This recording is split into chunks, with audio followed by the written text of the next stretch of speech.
নারায়ে তাকবীর, নারায়ে তাকবীর। ইসলামী ছাত্র শিবির জিন্দাবাদ, জিন্দাবাদ। দিল্লি না ঢাকা, দিল্লি না ঢাকা। আমরা কোন ডিপ স্টেট এবং কোন কায়েমবাদী স্বার্থের মধ্য দিয়ে বাংলাদেশে কি ক্ষমতায় যাবে, এটাই প্রজন্ম সহ্য করবে না। বাংলাদেশে যারাই ক্ষমতা যাবেন, এই প্রজন্মের পালসকে বুঝে, ছাত্র সমাজের পালসকে বুঝে, ছাত্র সমাজের সমর্থন নিয়ে তারপরে আপনাদেরকে ক্ষমতায় যেতে হবে। শহীদদের সাথে যদি কোনো গাদ্দারি হয়, আমরা বলছি আমরা এক একজন আবু সাইদ হয়ে যাব, আমরা এক একজন হাদি হয়ে যাব, কিন্তু এরপর শহীদদের স্বপ্নকে আমরা ধূলিসাৎ হতে দিব না। শহীদের রক্তে মোড়ানো কাফেলা, আমাদের আবেগ ভালোবাসার নাম, হাজার হাজার মজলুমের হৃদয়ের অভিব্যক্তিতে যে নাম বাংলাদেশ ইসলামী ছাত্র শিবির কেন্দ্রীয় সদস্য সম্মেলন 2025-এর প্রথম অধিবেশনের একেবারে শেষ প্রান্তে আমরা এসে পৌঁছেছি। আমাদের মাঝে উপস্থিত আছেন মোহতারাম আমিরে জামাত, আজকের প্রোগ্রামের সম্মানিত প্রধান অতিথি জনাব ডাক্তার শফিকুর রহমান, সম্মানিত অতিথিবৃন্দ, আমার প্রাণপ্রিয় সদস্য ভাইয়েরা। আমরা 2025 সালের একেবারে শেষ প্রান্তে এসে পৌঁছেছি। 2025 সাল আমাদের জন্য ছিল নেয়ামতে পূর্ণ একটি বছর। 2025 সাল ছিল আমাদের জন্য চ্যালেঞ্জিং একটা বছর। 2025 সাল ছিল আমাদের জন্য নতুন নতুন অভিজ্ঞতার সম্মুখীন হওয়ার বছর। আল্লাহ তাআলার একান্ত মেহেরবানিতে আমরা এই বছরটি অতিবাহিত করেছি। আল্লাহ তাআলা আমাদেরকে এই বছরে যতটুকু অর্জন করার সুযোগ দিয়েছেন, তার জন্য আমরা আল্লাহর কাছে তাসবিহ করি, হামদ করি, এবং আল্লাহর কাছে আমাদের নিজের অজান্তে যে ভুলগুলো হয়ে যায় সেটার জন্য আল্লাহর কাছে আমরা ক্ষমা প্রার্থনা করি। সংগ্রামী উপস্থিতি, ইসলামী ছাত্র শিবির 2025 সালের অর্জনের কথা যখন আসে, তখন আমার মনে পড়ে শহীদ আব্দুল মালেক ভাইয়ের কথা। শহীদ আব্দুল মালেক ভাইয়ের রক্তরঞ্জিত ক্যাম্পাস থেকে ইসলামী ছাত্র শিবির যাত্রা শুরু করেছিল, এবং সেই যাত্রা থেকে হাঁটি হাঁটি পা পা করে আজকের এই দিন পর্যন্ত ইসলামী ছাত্র শিবির এসে পৌঁছেছে। আমাদের জন্য এই রাস্তাগুলো স্বাভাবিক পুষ্প বিছানো কোনো রাস্তা ছিল না। এই রাস্তাটা অনেক কণ্ঠকাকীর্ণ ছিল। আজকে যখনই 2025 সালের কোনো অর্জনের প্রসঙ্গ আসে, তখন আমার শহীদ মীর কাশেম আলী ভাইয়ের কথা মনে পড়ে। শহীদ মীর কাশেম আলী ভাইয়েরা যে স্বপ্নগুলো দেখেছেন, যে স্বপ্নগুলো প্রজন্মকে দেখিয়েছেন, তিনি সবসময় একটি কথা বলতেন যে আমরা যে স্বপ্ন নিয়ে কাফেলা যাত্রা শুরু করেছি, সেই স্বপ্নগুলো আমি আমার সন্তানের কাছে তুলে দিব। আমরা দিন বিজয়ের যে স্বপ্ন দেখেছি, আমরা বাংলাদেশে ইনসাফ প্রতিষ্ঠার যে স্বপ্ন দেখেছি, সেই স্বপ্নগুলো আমি আমার সন্তানের কাছে তুলে দিব, সে তার সন্তানের কাছে তুলে দিবে। এভাবে করে প্রজন্ম থেকে প্রজন্ম একটি পর্যায়ে সেই স্বপ্নগুলো বাস্তবে পরিণত হবে, এবং সেই স্বপ্নগুলো দিন বিজয়ের অন্যতম ভূমিকা হিসেবে পালন করবে। সম্মানিত উপস্থিতি, আজকে ইসলামী ছাত্র শিবির অর্জনের প্রসঙ্গ আসলে শহীদ কামারুজ্জামান ভাইয়ের কথা মনে পড়ে। আজকে ইসলামী ছাত্র শিবির অর্জনের প্রসঙ্গ আসলে জুলাই এবং আগস্টের আগ পর্যন্ত 234 জন ভাইয়ের জীবন উৎসর্গের কথা মনে পড়ে। আজকে জুলাই এবং আগস্টে ইসলামী ছাত্র শিবিরের অসংখ্য ভাইদের জীবন দিয়েছেন। আজকে যখনই আমাদের অর্জনের প্রসঙ্গ আসে, জুলাই এবং আগস্টের সেই বিভীষিকাময় দিনগুলোর কথা মনে পড়ে। এখানে আমার ভাইয়েরা আছেন সকলে, আপনারা সেই দিনগুলো সাক্ষী। কেমন ছিল সেই দিনগুলো আমাদের জন্য? প্রতিটি দিন, প্রতিটি রাত আমাদেরকে শাহাদাতের জন্য অপেক্ষা করতে হতো। যখন ইন্টারনেট শাটডাউন হয়ে গিয়েছিল, আমরা অফলাইনে যোগাযোগ করতে হয়েছে, অনেক রিস্ক নিয়ে যোগাযোগ করতে হয়েছে। বাসা থেকে অনেক দূর থেকে সিম, মোবাইল আলাদা করে সেখানে যোগাযোগ করতে হয়েছিল। প্রতিদিনই আমাদের কাছে কোনো না কোনো শাহাদাতের সংবাদ আসতো। প্রতিদিনই বাংলাদেশের কোনো না কোনো প্রান্ত থেকে আমাদের ভাইয়েরা নির্মমভাবে আহত হওয়ার সংবাদ আসতো। কোথাও না কোথাও গ্রেপ্তার হয়ে নির্যাতনের রিমান্ডের খবরগুলো আসতো। এর মধ্য দিয়ে আমরা আজকের এই পর্যায়ে এসে দাঁড়িয়েছি। এই জুলাই এবং আগস্ট আমাদেরকে বাংলাদেশে নতুন করে একটি সম্ভাবনার ধার উন্মোচন করে দিয়েছে। জুলাই এবং আগস্ট এই ভূখণ্ডে আধিপত্যবাদী এবং ফ্যাসিবাদী শক্তির সকল সমীকরণগুলোকে ধ্বংস করে দিয়েছে। আজকে আমরা আমাদের সেই ত্যাগ, শহীদ এবং যাদের রক্তের বিনিময়ে, ত্যাগের বিনিময়ে আমরা এই অর্জনগুলো হয়েছে, আমরা তাদেরকে স্মরণ করছি, তাদের জন্য আল্লাহর কাছে দোয়া করছি। আল্লাহ যেন তাদেরকে শাহাদাতের মর্যাদা দান করেন। আমাদের আহত পঙ্গুত্ব বরণকারী যে ভাইরা রয়েছেন, আল্লাহ যেন আমাদের ভাইদেরকে সুস্থতা দান করেন। ইসলামী ছাত্র শিবিরের গুম হওয়া 7 জন ভাই রয়েছে। এই 7 জন ভাইয়ের কোন সংবাদ আমরা পরিবারকে দিতে পারি না। পরিবারগুলো এখনো অপেক্ষায় থাকে। আমাদের আল মুকাদ্দাস ভাইয়ের ভাই, ছোট ভাই আমাকে মেসেজ করে প্রায় সময় যে ভাই আমার কাছে মনে হয় যে আমার ভাই ফিরে আসবে। আমি ওনাদের বাড়িতে গিয়েছিলাম, ওনার আম্মা একই প্রশ্ন করেছিল আমাদেরকে, আমাদের সন্তান কি ফিরে আসবে না? তখন আমরা নিশ্চুপ হয়ে মাটির দিকে তাকিয়ে থাকা ছাড়া আমাদের কিছুই করার থাকে না। সম্মানিত উপস্থিতি, আজকে জুলাই এবং আগস্টের যে স্বপ্ন, সে স্বপ্নগুলো বাংলাদেশের জমিনে ইনসাফ প্রতিষ্ঠার মধ্য দিয়ে বাস্তবায়িত হোক, আমরা সেটা প্রত্যাশা করি। আমরা প্রত্যাশা করি বাংলাদেশে একটি ইনসাফের সমাজ হবে, যেখানে কোনো ভেদাভেদ থাকবে না। মানুষের অধিকার নিয়ে মানুষকে কষ্ট করতে হবে না, অধিকার সকলের দোরগোড়ায় পৌঁছে যাবে। আমরা এমন একটি সমাজের স্বপ্ন দেখছি, এবং সেই সমাজের স্বপ্ন যারা দেখছি তাদেরকে নিজেদেরকে তৈরি করতে হবে। ইসলামী ছাত্র শিবির কেন প্রতিষ্ঠিত হয়েছিল? ইসলামী ছাত্র শিবির অনেক কারণ, অনেক বিষয়ে প্রতিষ্ঠিত হয়েছিল। এর মধ্যে অন্যতম কারণ ছিল কিছু বিশেষ ব্যক্তি, কিছু বিশেষ মানুষ তৈরি করা, কিছু সমাজে ক্রিম পার্সন তৈরি করা, যারা আবু বকরের উত্তরসূরি হবে, যারা ওমরের উত্তরসূরি হবে, যারা খালিদ বিন ওয়ালিদের উত্তরসূরি হবে, যারা সালাউদ্দিন আইয়ুবীর উত্তরসূরি হবে। এভাবে করে তারা পৃথিবীর নানা প্রান্তের যে সাহাবে আজমাইন ছিল এবং এই পৃথিবীতে ইনসাফ প্রতিষ্ঠার জন্য যারা ভূমিকা রেখেছিল, তাদের উত্তরসূরি হয়ে এই বাংলাদেশকেও তারা ইনসাফ প্রতিষ্ঠিত করবে। আমি আমার সদস্য ভাইদের প্রতি এই অনুরোধ রাখছি, আপনারা নিজেদেরকে এই বাংলাদেশ গড়ার জন্য এবং এই পৃথিবীতে সকল মাজলুমের পক্ষে দাঁড়ানোর জন্য, পৃথিবীকে একটি জুলুম মুক্ত পৃথিবী বানানোর জন্য, স্বপ্নের পৃথিবী বানানোর জন্য আপনারা নিজেদেরকে তৈরি করবেন, এবং আগামী দিনের চ্যালেঞ্জ মোকাবেলার জন্য আমরা আমাদের সর্বাত্মক প্রচেষ্টা অব্যাহত রাখবো ইনশাআল্লাহ।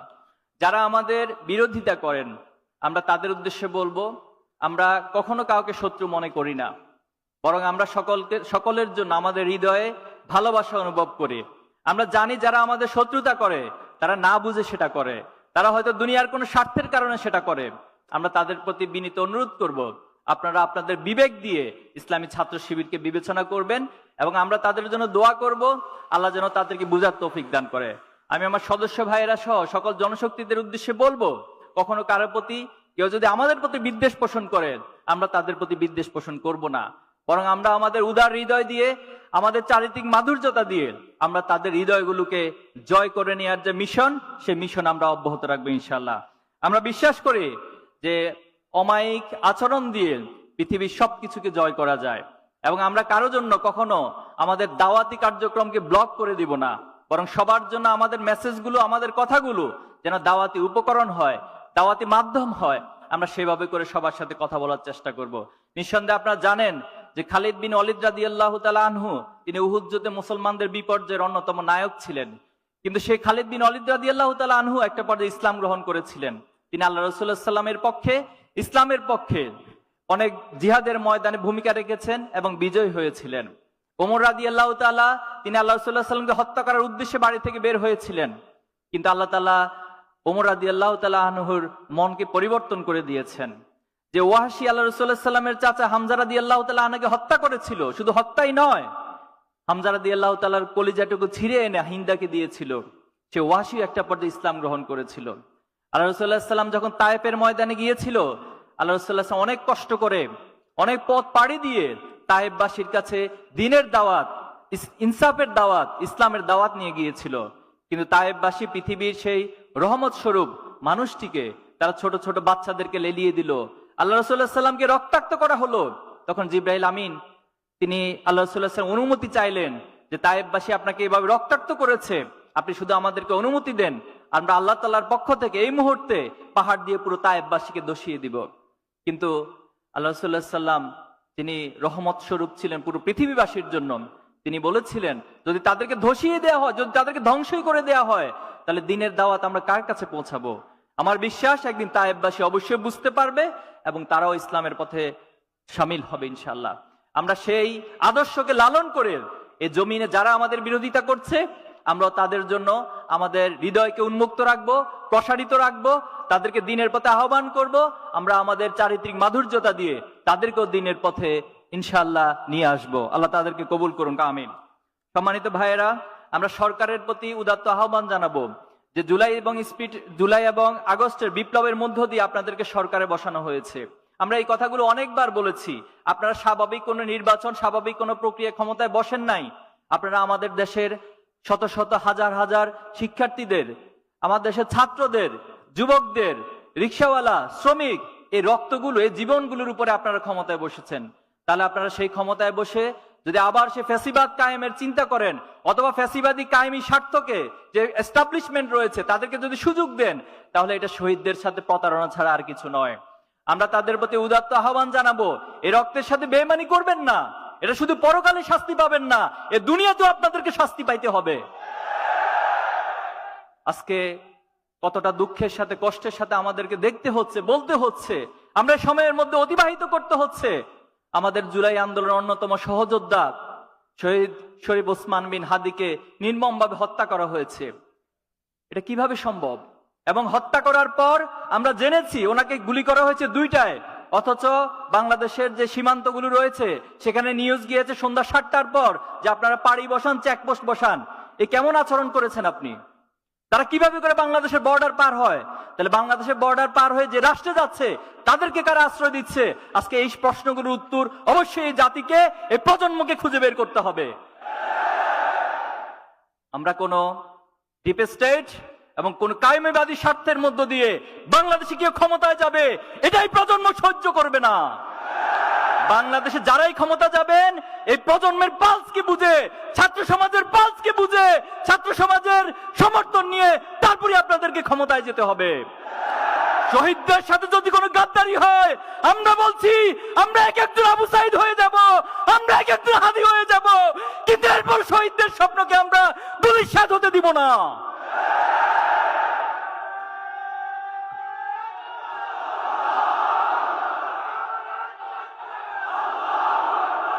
আমরা স্পষ্ট ভাষায় বলবো, অতি সত্বর শহীদ হাদি ভাইয়ের খুনিদেরকে গ্রেপ্তার করতে হবে। বাংলাদেশের সম্প্রতি তেজগাঁ কলেজে সাকিবুল হাসান রানা নামে একজন শিক্ষার্থীকে হত্যা করা হয়েছে, আপনারা জানেন, খুব বেশি আলোচনায় আসে নাই। কাদের হাতে হত্যা করা হয়েছে সেটাই জাতি জানে, কিন্তু দুর্ভাগ্য হচ্ছে মিডিয়াগুলো, প্রশাসন এই সাকিবুল হাসান রানার হত্যাকাণ্ডকে গোপন করেছে। এই রাষ্ট্রের জন্য আমরা জীবন দেই নাই, এই রাষ্ট্রের জন্য আমার শহীদ ভাইরা জীবন দেয় নাই। সাবধান হয়ে যান, আপনাদের উদ্দেশ্যে বলবো, সাবধান হয়ে যান, ভালো হয়ে যান। এই রাষ্ট্রের যে আকাঙ্ক্ষা, সে আকাঙ্ক্ষিত রাষ্ট্রকে বাস্তবায়ন করুন, তাহলে আমরা আপনাদেরকে সহযোগিতা করব। আর তার বিপরীত হলে অবশ্যই আমরা এই প্রজন্ম হাসিনাকে যেভাবে করে পতন করেছি তার চেয়ে ভয়াবহ লেভেলে আপনাদের পতন হবে বলে রাখলাম। সংগ্রামী উপস্থিতি, আমাদেরকে শাহাদাতে নিয়ে, আমাদেরকে মৃত্যু নিয়ে, আমাদেরকে গুলি করা নিয়ে কেউ ভয় দেখাবেন না। আমরা পৃথিবীতে পা রেখেছি শাহাদাতের তামান্না নিয়ে। এই পৃথিবীতে ইনসাফ কায়েম হয়েছে শাহাদাতের উপর দিয়ে, রক্তের উপর দিয়ে। আগামী দিনে বাংলাদেশেও শাহাদাতের উপর দিয়ে ইনসাফ কায়েম হবে।